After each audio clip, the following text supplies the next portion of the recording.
naman po mga kabarabab, pasensya na kayo, nautal-utal na naman ako kasi first time ko ipapakita sa aking vlog si Madam Japet Ka-Aura. So, yun, hihingi ko na rin po yung suporta niya. Suporta nyo sa kay Madam Japet Ka-Aura. At syempre, dito siya ngayon sa aking munting tahanan. Ayan. Hi mga B! Ayan! So, ayan mga B, ngayon naman ako nagpunta dito kina Ate Jik Idora. So, nagbablog siya ngayon mga B. So, nakaupo ako dito mga B kasi nga mag-edit ako hapon na mga B. So, kailangan natin mag-upload ng ating vlog mga B. So, para update sa inyo lagi-lagi, araw-araw, ay gabi-gabi, tanghali. Siyempre, minsan kasi tanghali ako nag-upload. So, minsan gabi. So, kaya ngayon hapon naman ako upload. Paggabi na rin mga B. So, kasi nag-vlog pa ako dito kina Tita. Ay, Tita na naman. Kila Ate Jik Lula. So, ay, for today's video, ano bang content mo? syempre, ipiplex ko lang sa kanila yung aking kikilawing diles na kauling ka diles. Yeah. Yes. Anong dilis mo? Kinilaw? Ano ba yan? Anong paksyo? Kinilaw. Kinilaw mo siya. So, anong panglulutuin mo mga iba? Wala na kasi nagbili na ako ng ready-made na lang. Tapos baka, yun, isasama ko na lang dito sa pagmumukbang. Total kayo, di ba? May lakad pa rin kayo.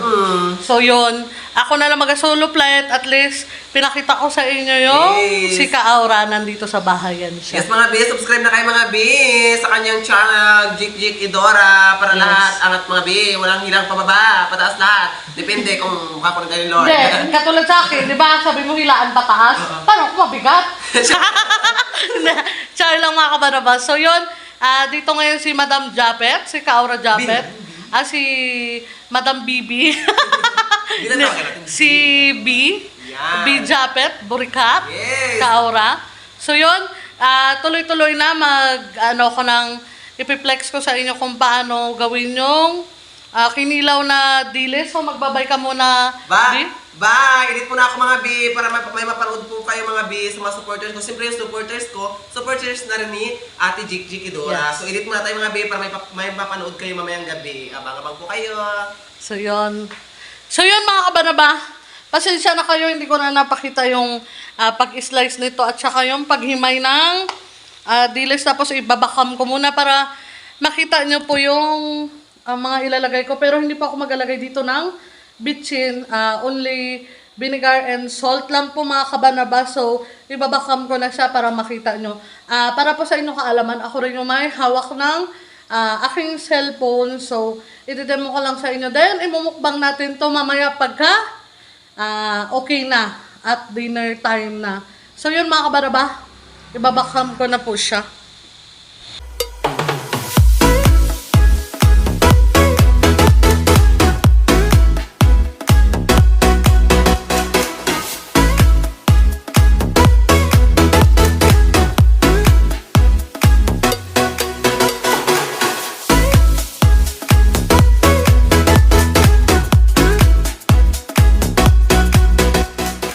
Pasensya na kayo mga kabaraba, mali po pala yung nasabi ko na vinegar yung ilalagay natin. So, ito po pala yung pinigang kalamansi kasi the best po talaga sa kinilaw pagka kalamansi po yung gagamitin nating asim at imamarinate natin sa mga kinilaw. So, yan, lalagyan na po natin siya ng asin. So, medyo madami yung ilalagay ko mga kabaraba kasi medyo marami rin po to. At saka, kailangan damihan natin kasi yung kalamansi na piniga ay halos kalahating baso. So yan, ilalagay na po natin siya at ating titikman kung anong lasa nito. Super dami. Para sa inyong kaalaman, ito po pala yung kalamansi ay hindi ko na binibili. Katulad din po sa aking mga nakaraang video na itong kalamansi na ito ay remembrance ko kay pandemic. So yan, may libreng napipitas na po kami at no need to bili na sa palengke mga kabanaba. So yan, i-mix lang po natin hanggang sa makuha natin yung tamang gusto nating lasa mga kabanaba. So yan, imumukbang ko po ito mamayang dinner time. So yan, lagyan natin uli ng ansahin at titikman natin. Tapos natin halo-haloin.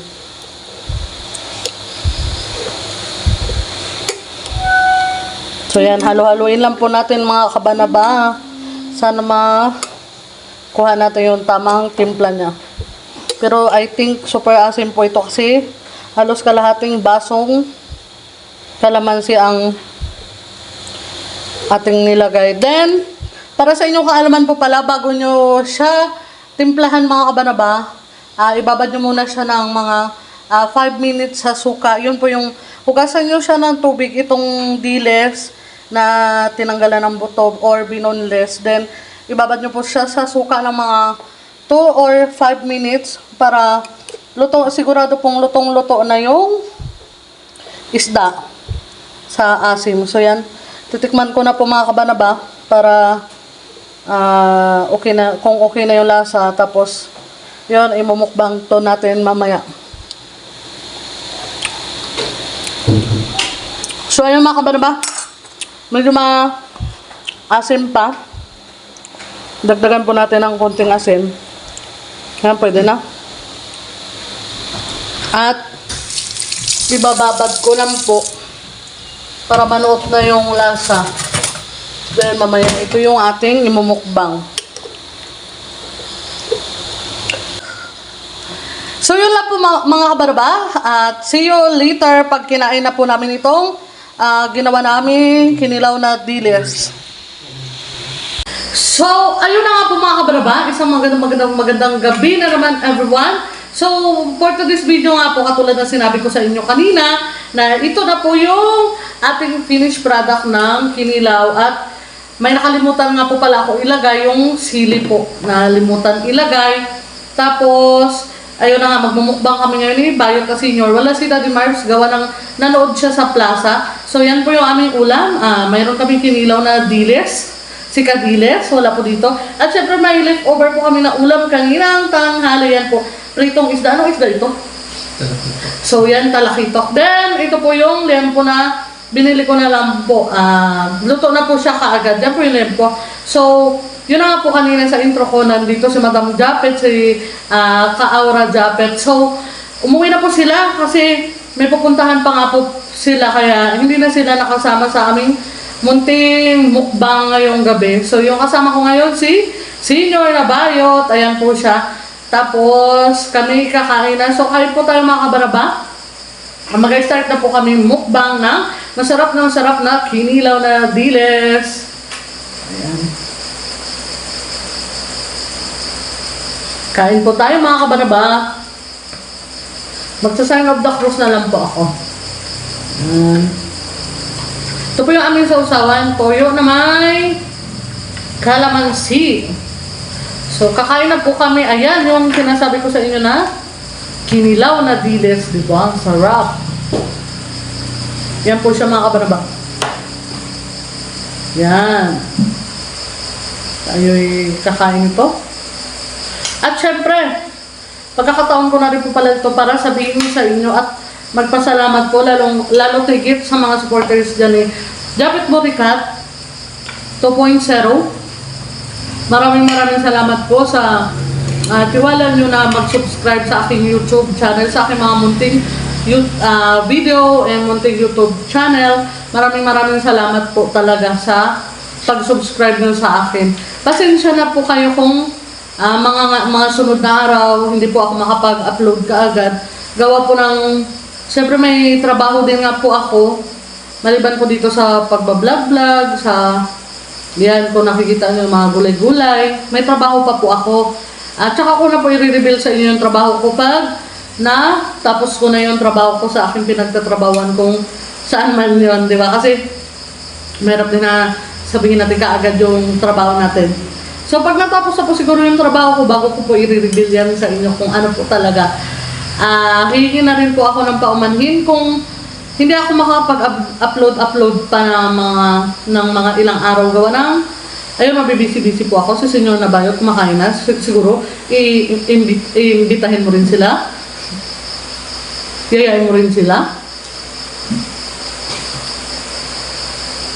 Kain po, mga kabalaba. Mga kabayot. So, yan po. Para po sa inyong kaalaman, pag Sunday wala po si Kadiris, kaya hindi po siya makasama sa aming vlog ngayong gabi. So, kain po tayo. Yan po yung lempo. Wow. Sabor. Yan po. Kain po tayo. Pasensya na po kayo mga kabaraba. Hindi po kasi makuha ng malapitan masyado yung aming mga ulam. Kaya yan, medyo malayo-layo po yung camera. Yan, kakain na po ako. Hap. Binili rin sa bayan. So yun. Walang hanggang pa sa salamat po sa mga nag-subscribe kasi last na wala pa kami nakakapagkulam ng dapat. Ang subscriber ko po sa mga 5 months na po, 5 months ago, is 331 lang. So, nung nagkulab po kami, umangat po sa kanina, ilan na nga? 506? Ilan yung na doon? Hindi na ako sunod. So, kulang-kulang 200 po. Yung naidagdag. Maraming salamat po talaga. Kain po tayo. Ito po yung aming kinilaw na dilis. No? Oh, wala nang tutawin sa dilis. Kaya mga kabaliba.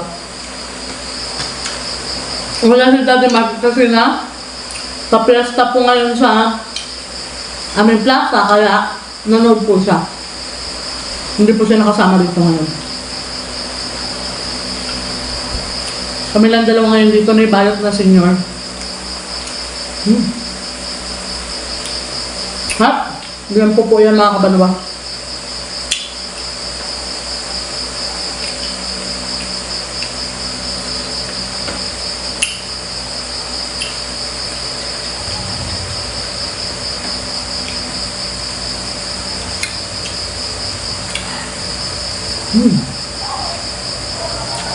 Pabibi magkain.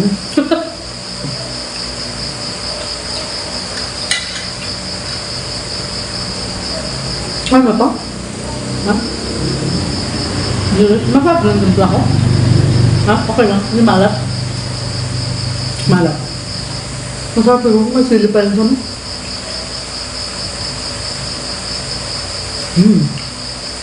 Ito pa yung mga kabanabaw. The best po ito sa mga uminom, pampulutan. Kasi ito po pala yung lilis na ito, kaya ako nabili. Kanina dumaan po pala ako ng palengke kasi diba, nagkulab po kami ulit ni Japet, abang-abang na lang po kayo, baka sa orang Japet, baka bukas i-upload na po yun. Tapos dumiretso na po ako ng palengke. Bumili na po ako ng ulam namin. Nagdaanan ko po itong dilis. Tapos fresh pa po siya, kaya bumili ako mga kabanaba. Ito. Talakitok ba ito? Talakitok.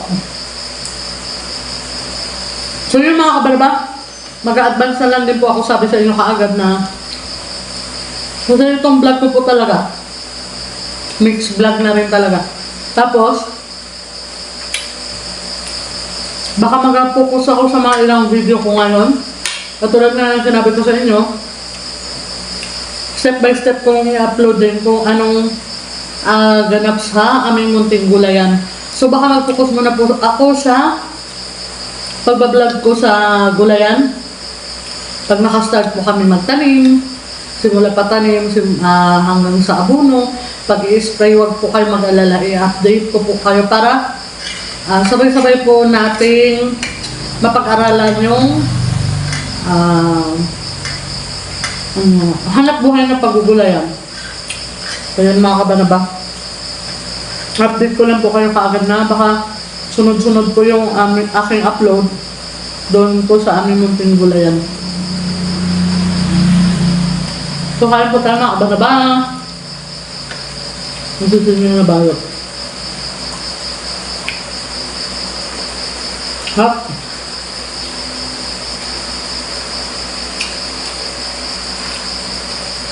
Hap na ano? Ito ah. Pinilaw.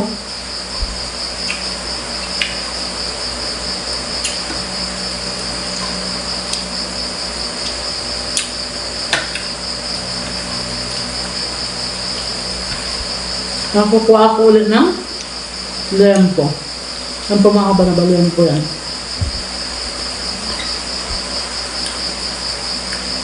Every Sunday po talaga yung kadalasang araw ng aking pamamalingki, kaya yan. Naisipan ko na rin magmukbang kami.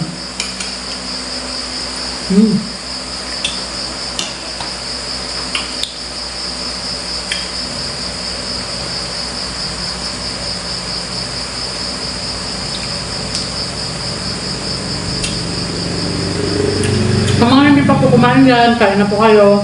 Ayan, gusto ko na rin po pala batiin yung mga walang sawang sumusuporta sa aking munting YouTube channel. Maraming salamat po. At syempre, paulit-ulit ko rin po sasabihin sa mga OFW po na nakakapanood ng aking munting YouTube channel. Thank you po. At ingat po kayo. Proud po ako sa inyo. Saludo po ako sa buhay nyo pagtatrabaho sa ibang bansa para sa ikakaunlad ng pamilya. So, yan, isa-shoutout ko na rin po si Nanay. At sino pa? So, yan. Shoutout po kay Nanay, Tatay, kay Mami, at Sister Aka. At siyempre sa mga kamag-anak ko na rin sa kung saan man kayo naroon. Shoutout po sa inyo. Kain tayo. At lagi po kayo mag-iingat.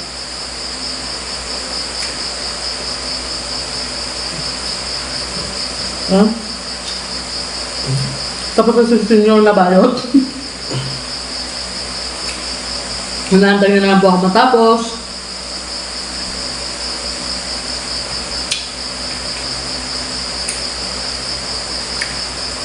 Alis ba ako niya?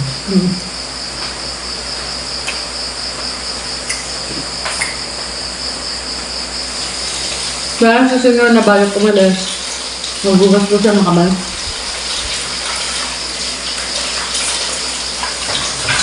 Kasi nga po si Daddy Mark, sila pa rin kumain. Ito pong natira. Ulam ni Daddy Mark din, kung may matitira pa rin po.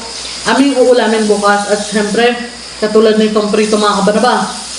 Talagang maiiwan siya na hindi maubos ngayong gabi. So ang gagawin namin dyan ay lalasbahin po namin, haluan namin ng sarit-saring gulay, lalo na yung talbos ng alugbati mga kabanaba. Super sarap.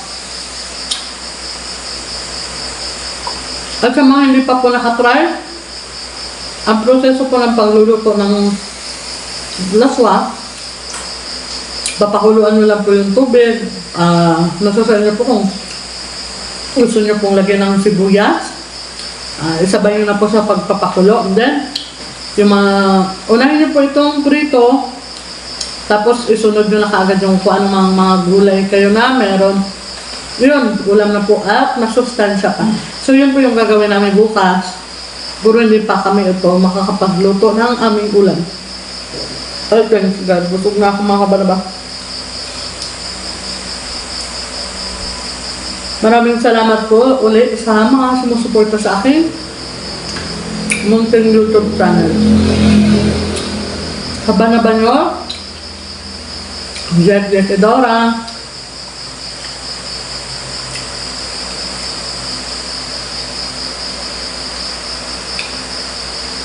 so yan po yung lempo.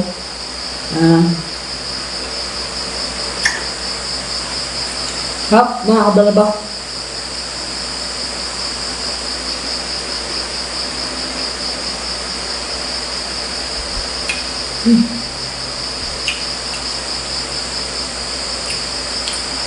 Kung may mga naririnig man po kayo sa tabi, yan po yung mga kuliglig.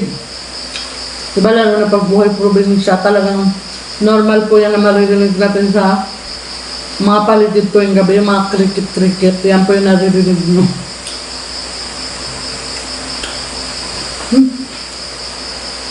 Sana nakukumain. So, sino na bayo? So, yun po. Magpapaalam na po kami. Sa mga walang sawang sumusuporta sa aking YouTube channel, don't forget to subscribe. And sa mga datihan ko naman pong subscriber, thank you. At sa mga mapapadaan po sa aking munting YouTube channel, huwag niyo pong kalimutan na mag-subscribe sa aking munting YouTube channel. Jack Edora nga po pala, kabanaba nyo from Brooks Point. So, ingat po tayo lahat mga kabanaba. See you to our next video! Sabi mo mag